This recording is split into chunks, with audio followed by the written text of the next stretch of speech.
I'm back. I'm called to do more of this reading. The chameleon. The chameleon, the chameleon. Devotee. Sir, why are there so many different opinions about God's nature? Some say that God has form, while others say that he is formless. Again, those who speak of God with form tell us about his different forms. Why all this controversy? Ramakrishna. A devotee thinks of God as he sees him. In reality, there is no confusion about God. God explains all this to the devotee if the devotee only somehow realizes him. You haven't set your foot in that direction. How can you expect to know about God? Listen to a story. Once a man entered a jungle and saw a small animal on a tree. He came back and told another man that he had seen a creature of a beautiful red color on a certain tree. The second man replied, "When I went into the jungle, I too saw the animal. But why did you call it red? It was green." "It is green." Another man who was present contradicted them both and insisted that it was yellow. Presently others arrived and contended that it was gray, violet, blue, and so forth and so on. Interesting. At last they started quarreling among themselves to settle the dispute. They all went to the tree. They saw a man sitting under it, and on being asked, he replied, "Yes, I live under this tree, and I know the animal very well. All your descriptions are true. Sometimes it appears red, sometimes it appears yellow, and other times blue, violet, gray, and so forth. It is a chameleon, and sometimes it has no color at all. Now it has a color, and now it has none. In like manner, one who constantly thinks of God can know his real name. He alone knows that God reveals himself to seekers in various forms and aspects. God has attributes. Then again, he has none. Only the man who lives under the tree knows that the chameleon can appear in various colors, and he knows further that at times it has no color at all. It is the others who suffer from the agony of futile arguments. Kabir used to say, "The formless absolute is my father, and God with form is my mother." God reveals himself in the form which his devotees love most. His love for the devotees knows no bounds. Ramakrishna.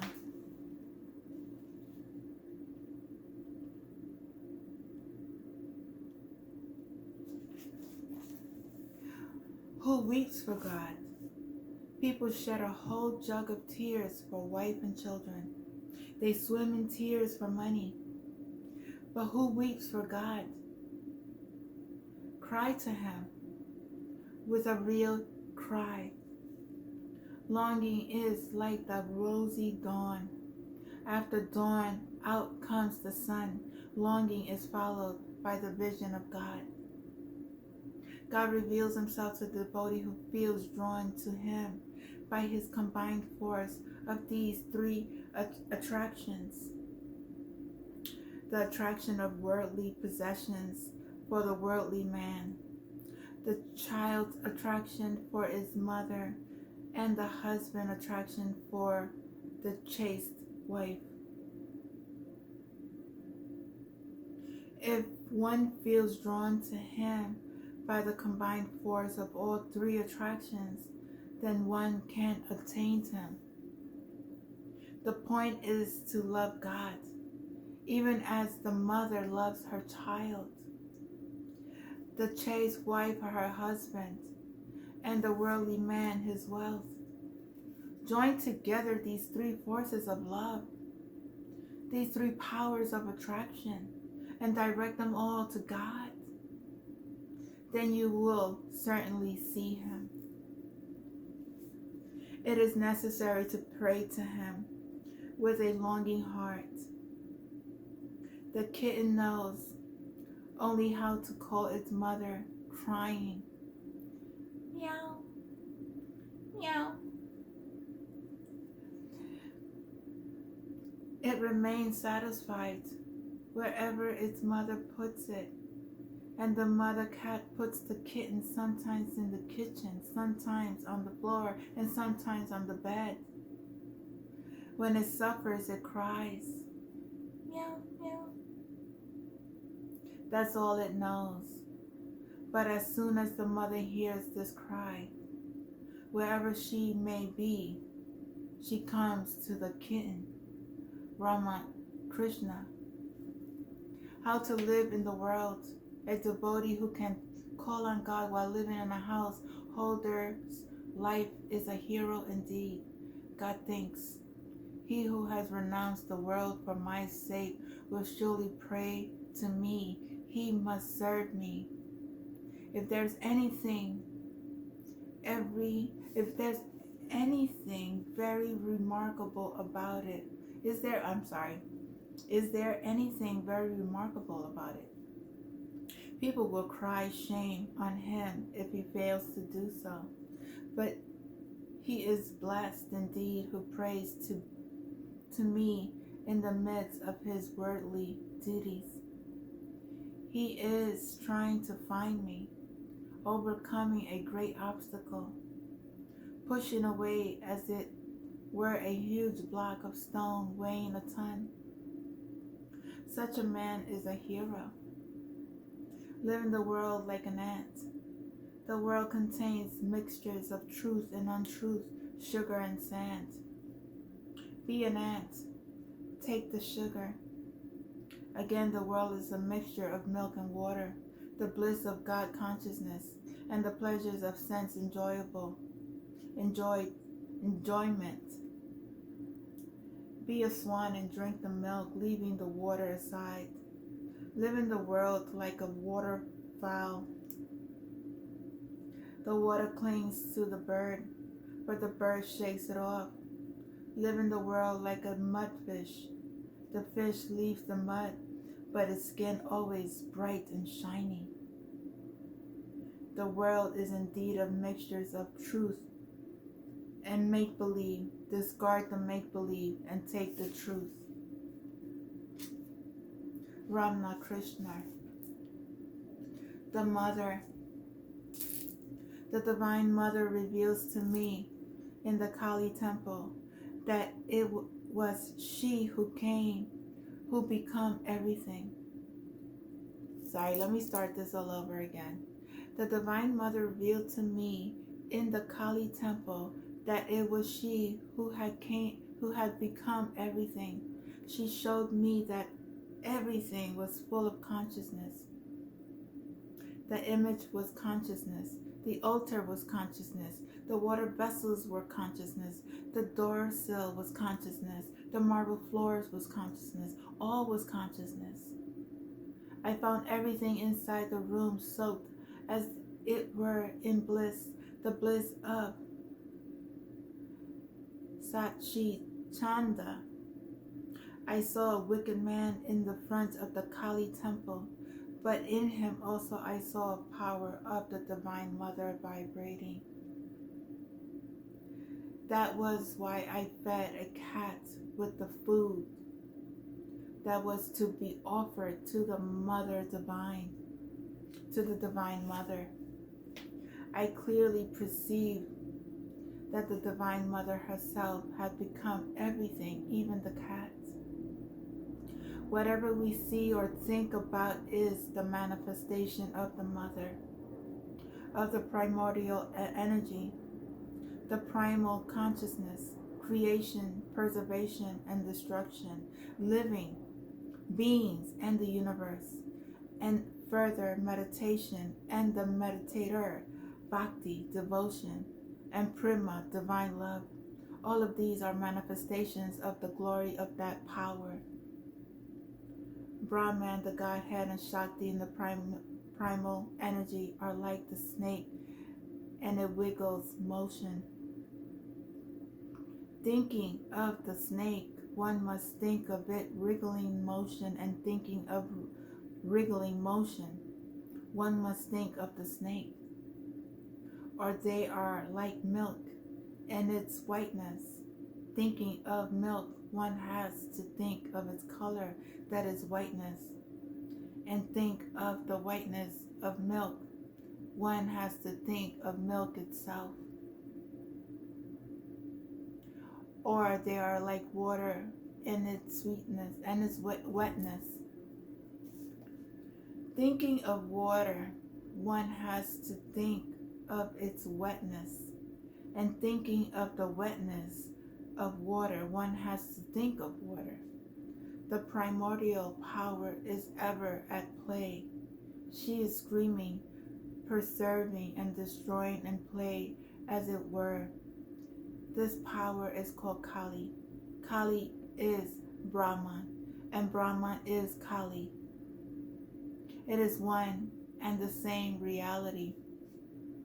When we think of it as interactive, that is to say, not engaged in the acts of creation, preservation, and destruction, then we call it Brahman. But when it engages in these activities, then we call it Kali or Shakti. The reality is one and the same. The difference is in the name and form. A man saw an image of a Divine Mother wearing a sacred thread. He said to the worshiper, "What? You have put the sacred thread on the Mother's neck." The worshiper said, "Brother, I see that you have truly known the Mother, but I have not yet been able to find out whether she is male or female. That is why I put the sacred thread on her image." That which is Shakti is also Brahman.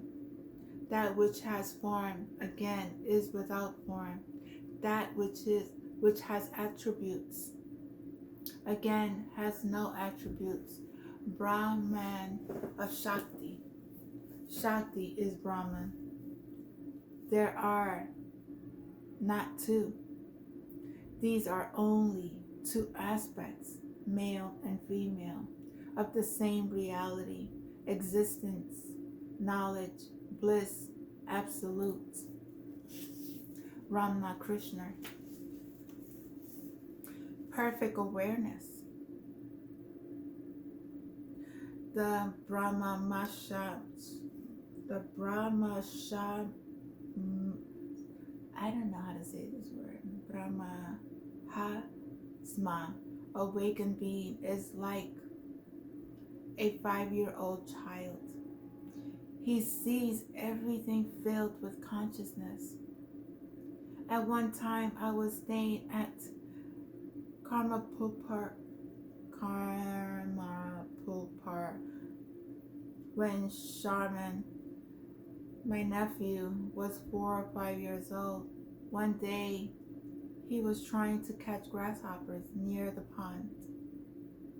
Sorry, those names I try. The leaves were moving. To stop their rustling, he said to the leaves, "Hush, hush.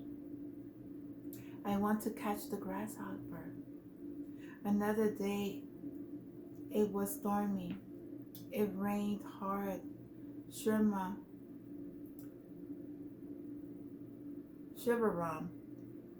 was with me inside the house. There were flashes of light.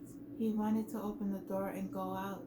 I scolded him and stopped him, but he still peeped out. Now and then,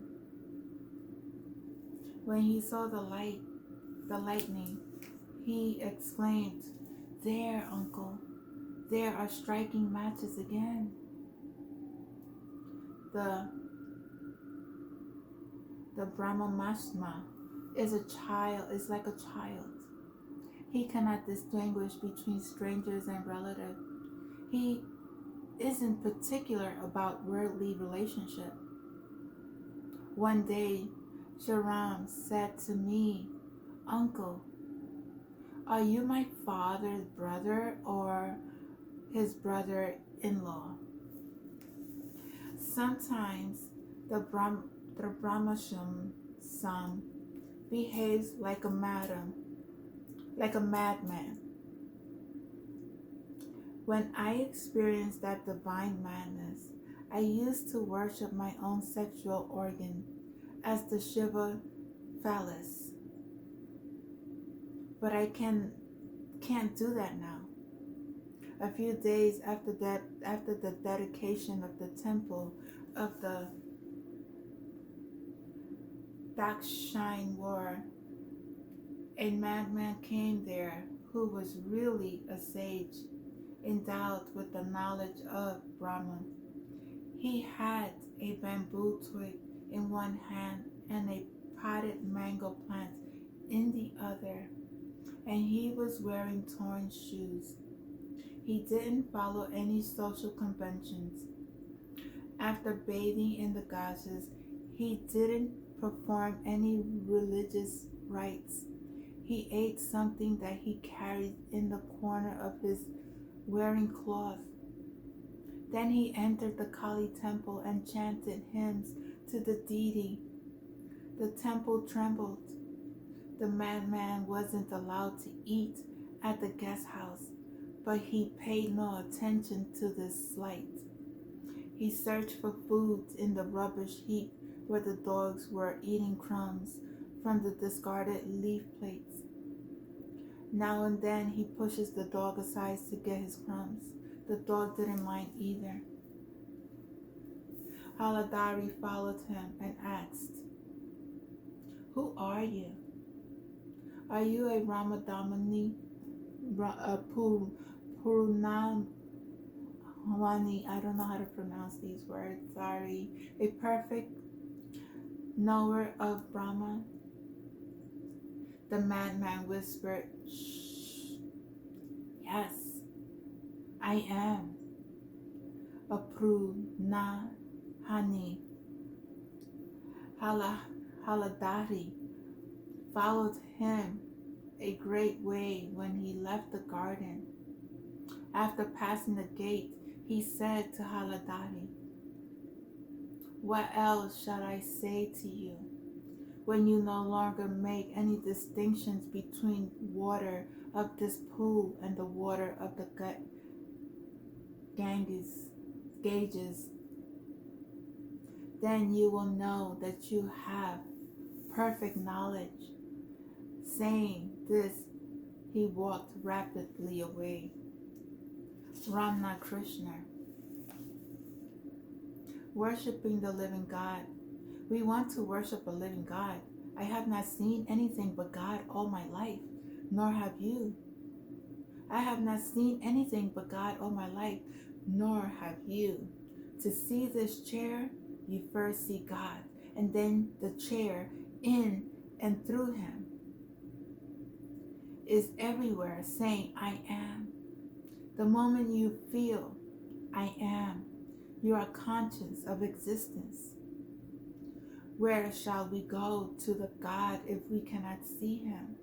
In our own hearts, in every living being. Thou art the man, thou art the woman, thou art the girl, and thou art the boy.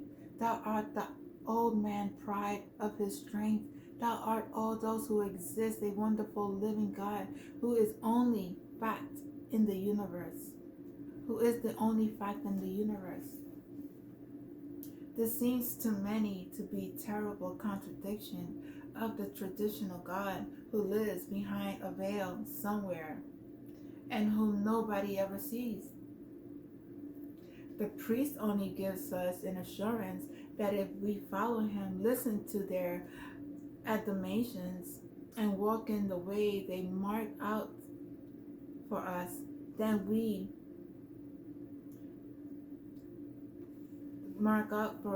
when we die, they will give us a passport to enable us to see the face of God. What are all these heaven ideas but simply modifications of this non-sensual priestcraft? Of course, the impression idea is very destructive. It takes away all trade from the priests, churches, and temples. In India, there's a famine now, but there are temples in each one of which are jewels worth a king ransom.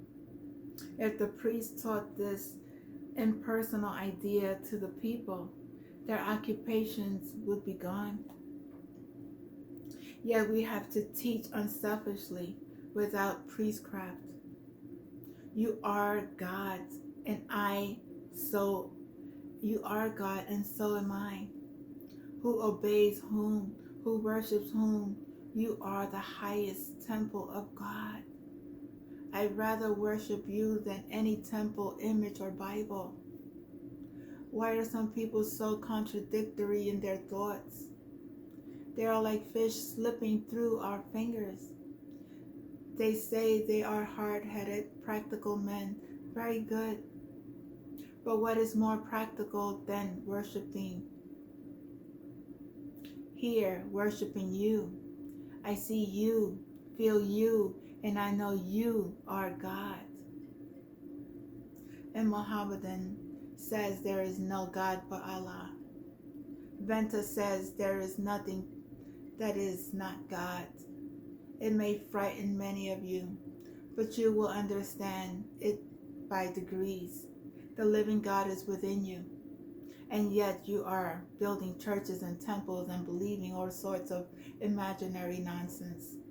The only God to worship is the human soul in the human body. Of course, all animals are temples too, but man is the highest, the Taj Mahal of temple. If I cannot worship in that, no other temple will be of any advantage. The moment I realize God sitting in the temple of every human, the moment I stand in reverence before every human being and see God in him, that moment I am free from bondage. Everything that binds vanishes, and I am free. Vivekananda. All God are in you. In worshiping God, we have been worshiping our hidden self. The worst lie that you can ever tell yourself is that you were born a sinner or a wicked man.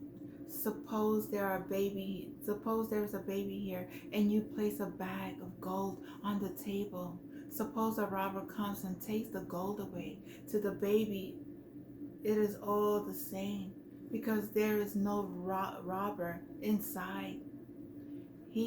So he sees no robber outside. The sinner and the vile man, there is vileness outside, but not good men. So the wicked sees the universe as a hell, and the partially good sees all as heaven, while the perfect being realizes it has God himself. Only when a man sees his universe as God does the veil fall from his eyes. Then that man purifies and cleanses and finds his whole vision changed. The dreams that have been tortured for him for millions of years all vanish. And he who was thinking of himself as either a man or a good or a god or a demon, he who was thinking of himself as a living in a low place, in low places, in high places on earth, in heaven, and so on, finds that he really omnipresent, that all time is in him, and that he is not in time, that all the heavens are in him, that he is not in any other heaven, and that all the gods that man ever worshipped are in him, and that he is not in any one of those gods. He was the manufacturer of gods and demons, of men and plants and animals and stones. And the real nature of man now stands unfold to him as being higher than heaven, more perfect than his universe of ours, our more infinite and infinite times, more omnipresent than the omnipresent ether. Vivekananda. The supreme worship. It is in love that religion exists, and not in ceremony, in the pure and sincere love in the heart. Unless a man is pure in body and mind, his coming into the temple and worshiping Shiva is useless. The prayers of those who are pure in mind and body will be answered by Shiva, and those who are impure and yet try to teach religion to others will fail in the end. Eternal worship is only a symbol of eternal worship, but internal worship and purity are the real things. Without them, external worships would be of no avail. This is the gist of all worship, to be pure and to do good to others. He sees Shiva in the poor and in the weak and in the diseased. Really worship Shiva. And if he sees Shiva only in the image, his worship is but preliminary. He who serves and helps one poor man, seeing Shiva in him without thinking of his caste, of creeds, or race, or anything with him, Shiva is more pleased than with the man who teaches him. Shiva is more pleased than the man who sees him only in the temples. A rich man had a garden and 2 gardeners. One of these gardeners was very lazy and did not work. But when the owner came to the garden, the lazy man would get up and fold his arms and say, "How beautiful is the face of my master," and dance before him. The other gardener would not talk much, but would work hard to produce all sorts of fruits and vegetables, which he would carry on his head to his master, who lived a long way off. Of these 2 gardeners, which would be the more beloved of his master? Shiva is the master, and his world is his garden, and there are 2 sorts of gardeners here. The one who is lazy, hypocritical, and does nothing, only talking about Shiva's beautiful eyes and nose and other features, and the other who is taking care of Shiva's children, all those who are poor and weak, all animals, and all of his creation. Which of these would be more loved of Shiva? Certainly he who serves his children. He who wants to serve his father must serve the children first. He who wants to serve Shiva must serve his children, must serve all creatures in this world first. It is said in the Shastra, the scripture, that those who serve the servant of God are his greatest servants. So you will bear this in mind. Vivekananda.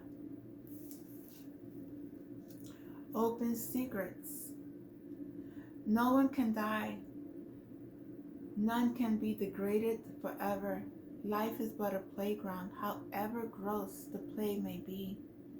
However we may receive blows and however knocked about we may be, the soul is there and the mind is never injured. We are that infinite. Thus sang a vanitist. I never had fear or doubt. Death never came to me. I never had a father or mother, for I was never born. For my foes, for I am all. I am existent knowledge, bliss, absolute. I am it. I am it. However the body rebels, however much the mind rebels, the midst of uttermost darkness, in the midst of the agonizing tortures, in uttermost despair, repeat this once, twice, thrice, evermore. Light comes gently, slightly, slow, but surely it comes. Many times I have seen the jaws of death, starving, footsore, and weary. For days and days I had no food, and often could walk no further. I would sink down under a tree, and life would seem to be ebbing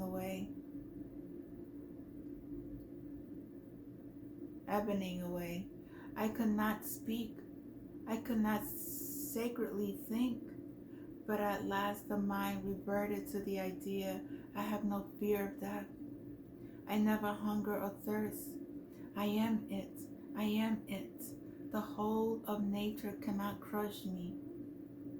It is my servant. Assert my strength. Thou Lord of lords and God of gods, regain thy lost empire. Arise and walk and not stop. And stop not. And I would rise up, reinvigorated. And here I am, living today. Thus, whenever darkness comes, assert the reality that everything adverse must vanish. For after all, it is but a dream. Mountain through the difficulties appear terrible and gloomy through all things seems they are but Maya. Fear not, it is banished. Crush it and banish it. Stamp upon it, and it dies. But not afraid. Think not how many times you fail. Never mind. Time is infinite. Go forward. Assert yourself again and again. And light must come. Vivekananda.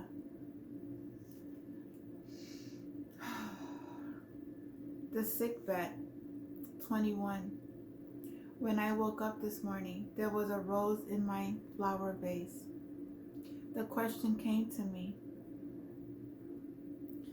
The power that brought you through cycle times to beauty, to final beauty, dodging at every turn, the tournament of ugly incompleteness, completeness. It is blind, it is abstracted. Does it? Like a world denying asanisi? Make no distinctions between beauty and the opposite of beauty. It is merely rational, merely physical, lacking insensibility.